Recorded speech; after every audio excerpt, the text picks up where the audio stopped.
гледачи на Сака Македонија, навистина убав ден, нека ни е чести 23 октомври, но како што кажавте и вие, денот може да го искористиме да прочитаме низ она што е оставено низ во Скопје, меѓутоа како објекти кои што сведочат за она што било во минатото.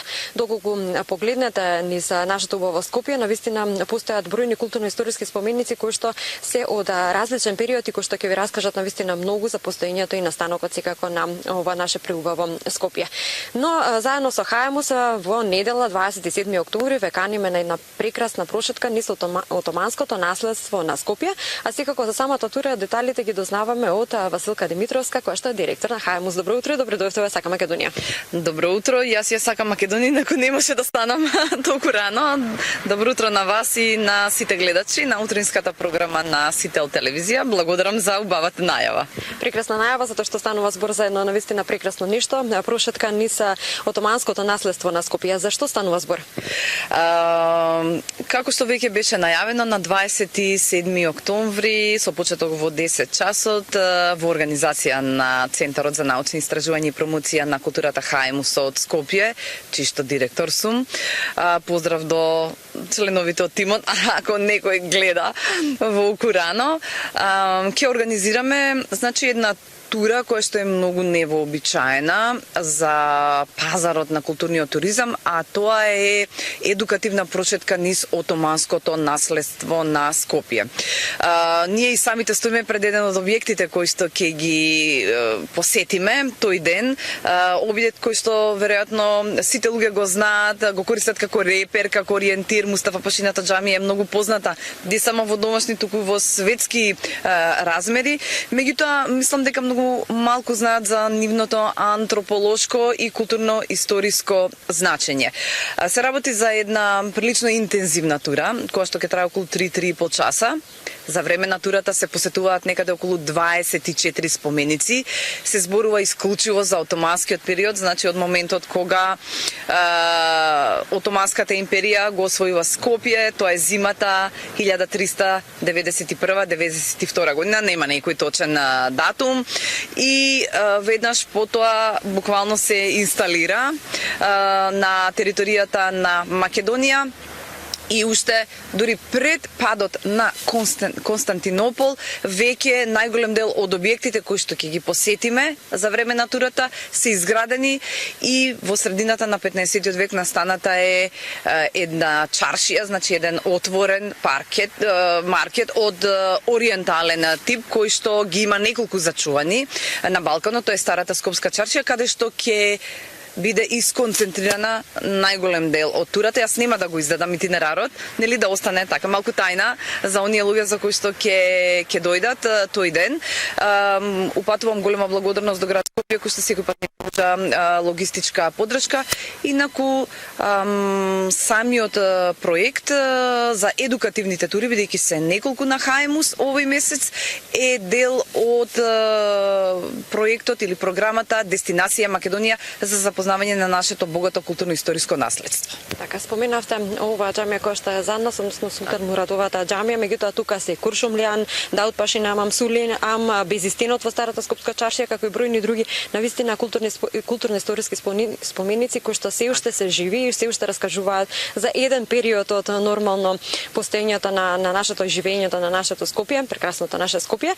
Што е карактеристиката за овие нормално објекти? Така, еве и самите споменавте неколку објекти, значи ги знаете. Сте биле или на чај во Безистен, или на проекција некоја во Куршумлијан, или на концерт во Сулијан, или на некој перформанс и така натаму. Значи луѓето ги познаваат објекти, они се дел од нашето секојдневие, меѓутоа она што е нивна карактеристика е што најголем дел од овие објекти се живи. Живи на начин на кој што, например, џамиите се живи храмови. Тие се во исто време културно-историски споменици и објекти каде што се вршат муслиманските верски обреди. Потоа сите амами се дел, најголем дел од нив се дел од Националната галерија на Македонија, каде што има или постојани или привремени некакви поставки, каде што сите постојано, нели, оние заинтересирани за културата и уметноста ги посетуваме. и многу други објекти всушност имаат улога во социјалниот или во културниот живот на Скопје и на државата. И она што на мене ми е особено драго е што ние за време на турата влегуваме во џамии. И моето искуство во изминативе 10 години од како ја создадов ова тура зборува дека од оние кои што доаѓаат најмалку 95% никој пат не влегле во џамија, иако да кажеме живеат во Скопје или се стари скопјани или можеби влегле во џамија некаде во Истанбул или на друго место, но не и во Скопје. Така, навистина имаме прекрасни места кои што можеме да ги посетиме, кои што сведочат за еден период од создавањето на не само на Македонија, туку и на нашиот град Скопје. Она што е во наш интерес, секако да споменеме е како можат да се информираат повеќе за турата, како можат да се вклучат во турата, доколку не учествувале воопшто нашите граѓани. Недела е ден кој што нормално имаме слободни часови и време да 3 можеби и повеќе часа да прошетаме низ сето тоа наследство на Скопје. Ние и турите вообичаено ги правиме во недела, затоа што сметаме дека тогаш луѓето најмногу имаат слободно време и можат да одвојат неколку часа да се едуцираат, да прошетаат, да се забавуваат. Турата е интерактивна, значи и самите луѓе споделуваат своји знаења, импресии кои што впечатоци кои што ги знаат за некои од објектите. Најголем дел од информациите луѓето кои што се заинтересирани за едукативната тура низ отоманското наследство на Скопје може да ги дознаат од социјалните мрежи, од телевизија, од некои други мејнстрим медиуми, таму е објасната комплетната тура, можат не само да се информираат, него и да ни поставуваат прашања. Инаку сите оние кои што навистина сака да ја посетат оваа тура, тоа може да го направат на интернет страницата на компанијата gruper.mk, со која што имаме склучено договор, постои посебна страница, таму имаат дополнителни информации и упатства и препораки како да го направат тоа. Секако мора да ги дознаеме деталите за да се вклучиме низ она што може да биде една убава навистина прошетка со раскажување, со запознавање, можеби на нешто што не сме знаеле досега, освен фактичкото постоење на сите тие објекти кои што ги имаме низ Скопје. Са самиот крај навистина е во наш интерес и тоа да ве прашам колку често странците се вклучени во ваквите тури или има интерес и од странците токму за некој вид на ваква тура насловена, можеби отоманското наследство или пак убавите палати од старото Скопје и така натаму. Ние на пазарот нудиме некои интересни тури кои што не се сретнуваат често, како што веќе напоменав, во културниот туризам.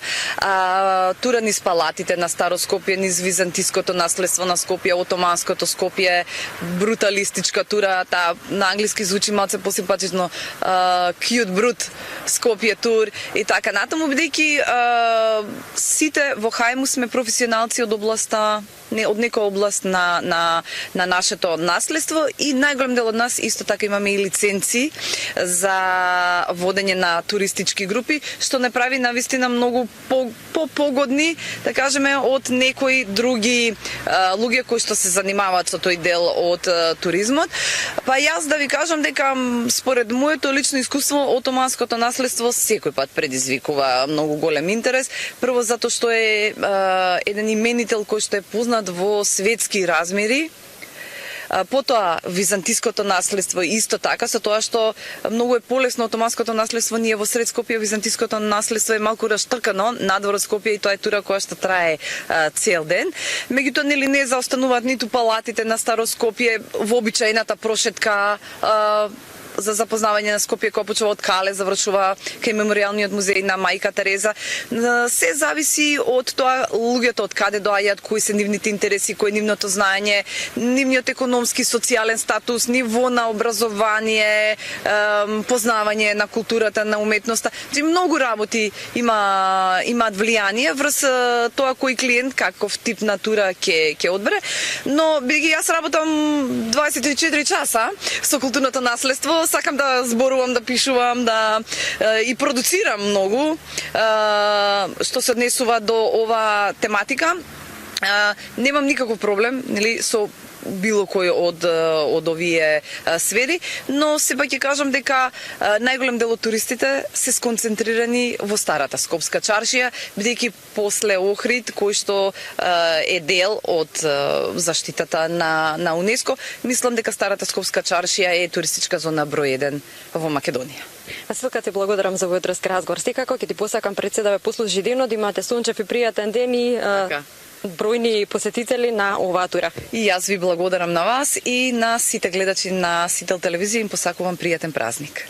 Така ги дознавме деталите, доколку се уште не сте прошетале низ отоманското наследство на Скопје, тоа да го сторите во недела, почнувајќи од 10 часа, сите детали ќе ги дознаете секако и од нашиот разговор и од социјалните мрежи.